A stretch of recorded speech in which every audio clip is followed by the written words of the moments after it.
Chris Santiago from MMA On. Today I'm talking to the number 3 Bellator bantamweight contender in the world. We have on the Superman himself, Raufeon Stots. Raufeon, how's it going today? Going pretty good, just hanging out with my brother here. You know what I'm saying? Just chilling on the way to the house. But yeah. Awesome, man. Awesome, man. Obviously, there's been some shifts in the Bellator bantamweight Grand Prix. What do you think of all the changes that's gone down? I mean, I like the first change. It's like a bittersweet thing. Like, I don't have to fight Sergio, but I get to fight Juan Archuleta. So that's coolish. The wild card deal is, like it's no kind of skin off my back. I mean, it's cool. It's cool too. It's more interesting, a little more spicy of a tournament. We get to see some of the other contenders in Bellator, and I'm excited. You know what I'm saying? I'm excited to see like who shakes out. You know what I mean? Who makes it to the end of the tournament? So that should be fun. Mm-hmm. We've seen the trash talk between you and Juan Archuleta since December when I interviewed you guys. But is that the guy that you wanted most out of the tournament? I just want to fight Juan. You know what I mean? And it's not that he's I don't like him or anything like that. I feel like he's a good fighter, and I wanted to fight him. And it's also like intriguing to me that he didn't feel it or he didn't want to. So maybe that just made me want him more. And the excuse thing is it's just crazy to me. You know what I mean? So it's also funny to me. Like, I got my hands on you, trying to get away, but you can't get away. I got you. So it's funny. But no, I'm super excited to fight Juan. You know what I mean? Obviously, I feel like I'm a better fighter than him. But I think he's a tough fighter. He's really tough. So it'll be a tough fight. Mm-hmm. And the exchanges between you guys have been hilarious. What are the odds that we're going to see you guys in the press conference setting over there in Hawaii?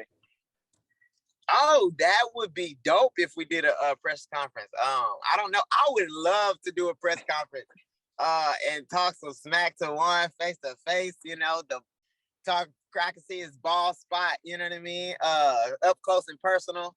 You know what I'm saying? No, that'd be super fun.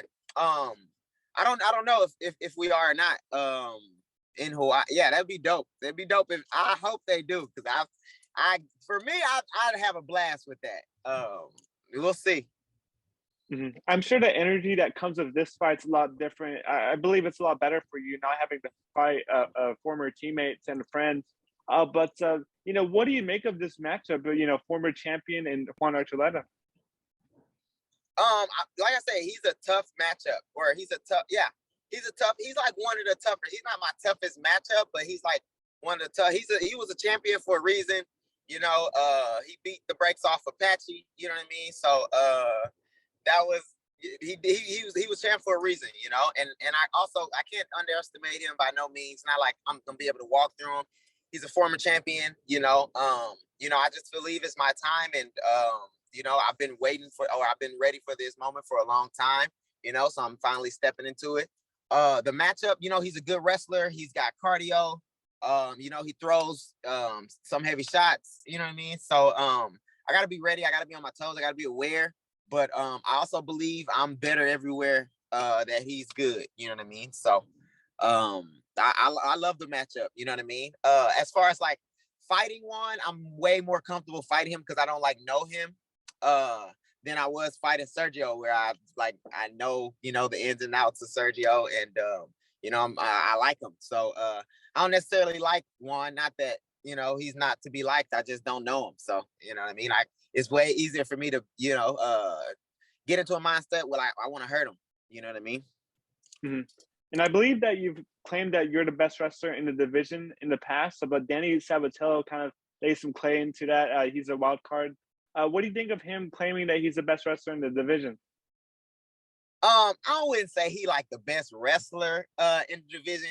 I would say he's the best like a leech, you know what I mean? So he's like holding on for dear life. That's different, you know what I mean? I'm like wrestling to take you down. Like he's holding on so you don't hit him, so it's like different. He's like really good though in the wrestling department. But I don't feel like he's a better wrestler than me. I feel like in a straight wrestling match, I beat him. So I would I'm a better wrestler. For sure. Then, there's some really good guys in the tournament as well. Obviously, not to look past Juan Archuleta, is there a certain guy in the tournament that you see that is a big threat, somebody that's a top contender to win the tournament, besides yourself, of course? Yeah, I mean, the crazy thing about this tournament, I feel like it's anybody's tournament. I know a lot of people think that I'm like favorite, but there's a lot of people that could be favored.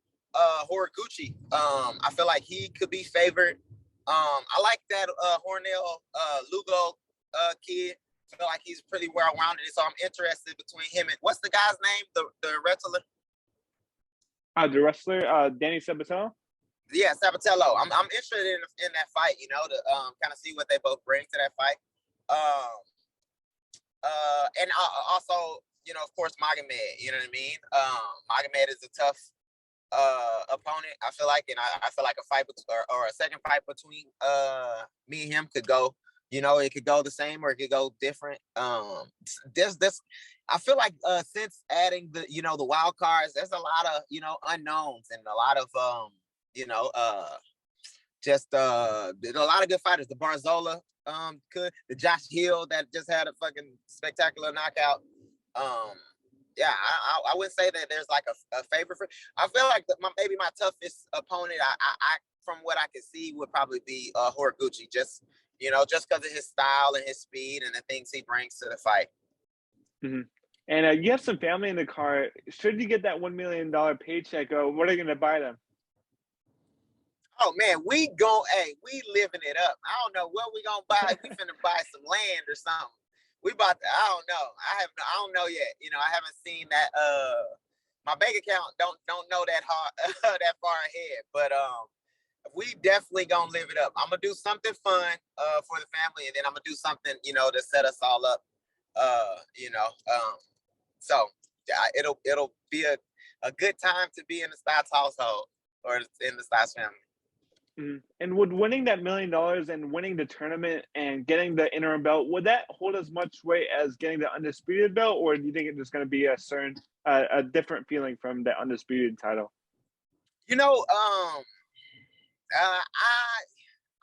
For me, the interim belt feels like just. I feel like me getting the belt from Sergio would have left like a bitter taste in my mouth. Yeah, I don't know. I was like struggling with that. Like internally, I was like struggling having to, fight Sergio. But if I have like an interim belt, like I feel like, I got the validation that I need, that I'm one of the best in the world. Of course, like me and Serge will, what do you call it? Unify when the time came, but that's down the line and I don't got to think about it for a while. So, I'm going to relish in the fact that I'll be champ until Serge come back. Do you think it's like a blessing in disguise, all this happening? I've heard like a lot of people have told me like, everything happens for a reason, it's all God's plan and, all those things. And I believe it, I do believe it's my time, you know what I mean? And, the high power or whatever just made it easier, for this to happen. So, I'm super blessed, that it happened. I do believe Serge is like a harder fight for me for even just like technically than Juan, but again, I can't underestimate the balding Spaniard because he's really good. He make all the excuses in the book, but he does fight when it comes time to fight. And getting ready for this fight, what's the type of music that you've been listening to prepare for this fight? Like, what are some artists that you've been listening to for this fight camp? Man, I'm always on 2 Chainz, man. I've been listening to 2 Chainz. I feel like since I started MMA, and if he keep making music, I'll keep listening to it. Awesome, man. What's the atmosphere going to be like in Hawaii? I don't think this is your first time around, but it's going to be like really tropical. I believe they have another event right before your card. What's the vibe going to be like in Hawaii? Man, the vibe, the last time I went was like crazy, just cool. And, they're accepting people and they love to see fights, you know what I mean? So I'm assuming it's going to be the same deal. We got some huge fights, some huge people fighting on the cards.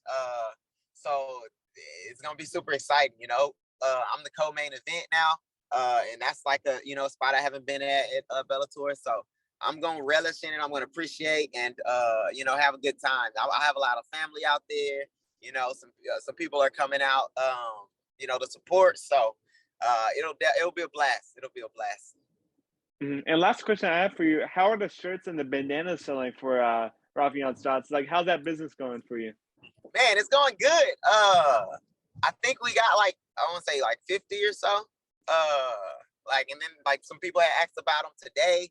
The pre-sale ends Friday, I think, or the 31st. So whatever day that is, I'm lost what day this is. But the pre-sale ends soon. So I'm excited, for some people to have some like bandanas or some a way to support, they'll be able to show pictures and, show their support. And I appreciate everybody that got one.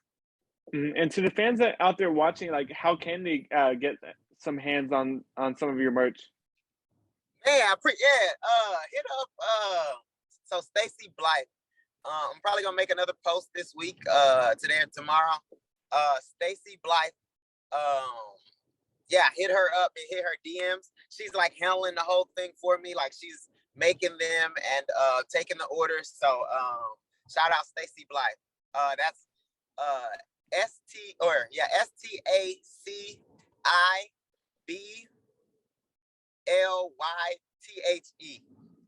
Awesome. Stacy Blythe. Well, thanks so much, Raufeon, for the opportunity to talk to you. I know you're a very busy man, so I really appreciate it. Yeah, no problem, man. It's always a pleasure to talk to you guys.